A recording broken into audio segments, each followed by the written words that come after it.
श्री स्वामी समर्थ. बघा, मागच्या व्हिडिओमध्ये आपण कुठल्या आजारासाठी कुठलं तीर्थ घ्यायचं हे बघितलं.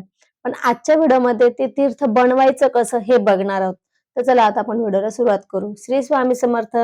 अनंत कोटी ब्रह्मांड नायक राजाधिराज योगीराज परब्रह्म श्री स्वामी समर्थ महाराजांना कोटी कोटी प्रणाम. तसंच माझी ही व्हिडिओ जे सेवेकरी बघतायत त्यांना श्री स्वामी समर्थ. बघा मंडळी, मागच्या व्हिडिओमध्ये आपण सांगितलं कुठल्याही प्रकारचा आजार असेल त्याला हे 3 प्रकारचे तीर्थ घ्यायचे. आता हे 3 प्रकारचे तीर्थ कोणते आहे, कसे आहेत ते बघू. आता मागच्या व्हिडिओत आपण सांगितले कोणते घ्यायचे, परंतु ते कसे बनवायचे आजच्या व्हिडिओमध्ये सांगणार आहे. कारण की त्या व्हिडिओमध्ये ते तीर्थ कसे बनवायचे सांगितलं असतं तर ती अर्धा तास व्हिडिओ गेली असती. आणि आपल्याला माहिती आहे, आपण तेवढा अर्धा तास व्हिडिओ बघणार नाही. आणि बघितलं तर आपलं अर्ध लक्ष कामात, अर्ध लक्ष इकडे. त्यामुळे आपल्याला ते पूर्ण लक्षात राहणार नाही. म्हणून याचे मी भाग 2 केले. तर चला आता व्हिडिओला सुरुवात करू.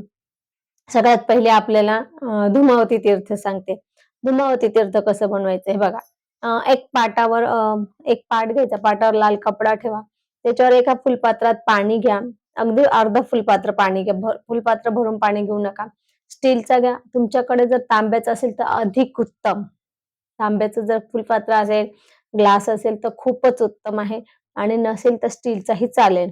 स्टीलचा फुलपात्र घ्या. त्याच्यात आपल्या उजव्या हाताची ही 3 बोटं अशी बुडवा आणि त्या फुलपात्रात पाणी घ्या. स्वामींसमोर 2 अगरबत्त्या लावा किंवा धूप लावा.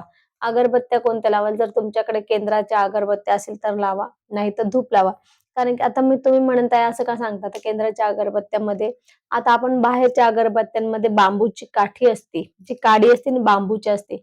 त्यामुळे आपण ती रक्षा खाऊ शकत नाही. कारण की बांबू हा शरीराला हानिकारक आहे आणि त्याचा म्हणजे जे काही धूर निघतो तो पण शरीराला हानिकारक असतो. म्हणून आपण बरेच जण आता बघा अगरबत्ती लावत नाही. तर म्हणून आपण सांगतो आपण मग धूप वापरा, पंचगव्य धूप वापरा. धूप पण केमिकलचं नसेल ते वापरा, कारण की आपल्याला ती रक्षा खायची असते. तर धूप लावा. स्वामींसमोर बसून धूप लावा, पंचगव्य धूप लावा आणि फुलपात्रातल्या पाण्यामध्ये उजव्या हातातले हे 3 बोटं बघा, हे अंगठे हे 2 हे 3 मधले 3 बोटं असे बुडवायचे आणि पहिले संकल्प वाचायचा. संकल्प वाचला का जिथे देवदत्त नाव येतं. धूमावती तीर्थ कसं बनवायचं सांगते. देवदत्त नाव येतं तिथे ज्या व्यक्तीसाठी तीर्थ बनवत आहेत त्याचं नाव घ्यायचं किंवा स्वतः बनवत असेल आपल्यासाठी तर मम म्हटलं तरी चालेल. मग ते तीर्थ मग ते संकल्प बोलायचा. नंतर कवच येतं. कवच 1 वेळा वाचायचं.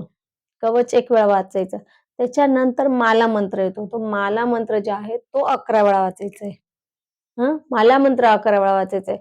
कारण की खूप प्रकारचे त्याच्यामध्ये ना तापाचे प्रकार दिलेले आहेत. 20-25 प्रकार असेल जवळ-जवळ तापाचे इतके प्रकार दिलेले.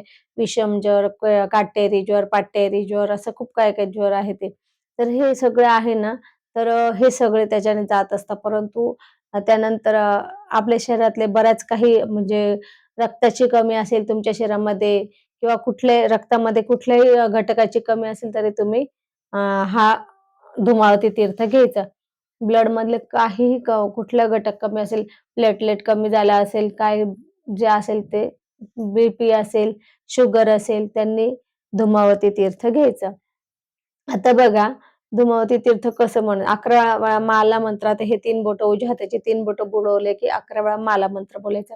माला मंत्र बोललं की मग नंतर एक स्वामींना सांगायचं की स्वामी हे तीर्थात तुम्ही ऊर्जा आणा आणि ते तीर्थ जे आहे तो व्यक्ती ज्याच्यासाठी बनवलं त्याला ते द्यायचं.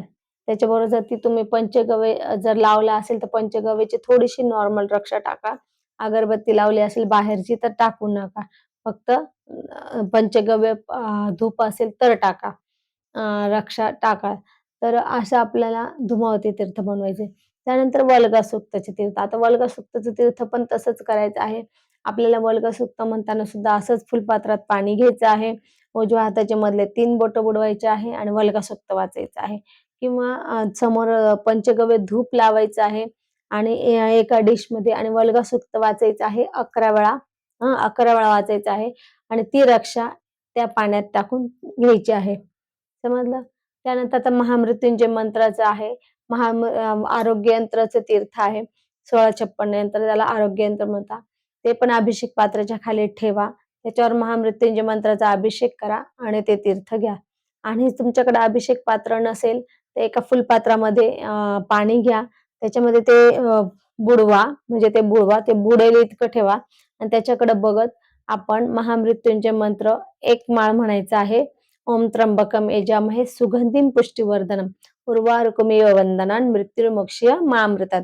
असा हा मंत्र आहे. हा मंत्र आपल्याला पूर्ण 1 माळ जप करायचा आणि मग ते तीर्थ घ्यायचं आहे. तर असं आपल्याला हे 3 प्रकारचे तीर्थ आहे. कुठल्याही प्रकारचा आजार असेल तर त्याच्यासाठी आहे.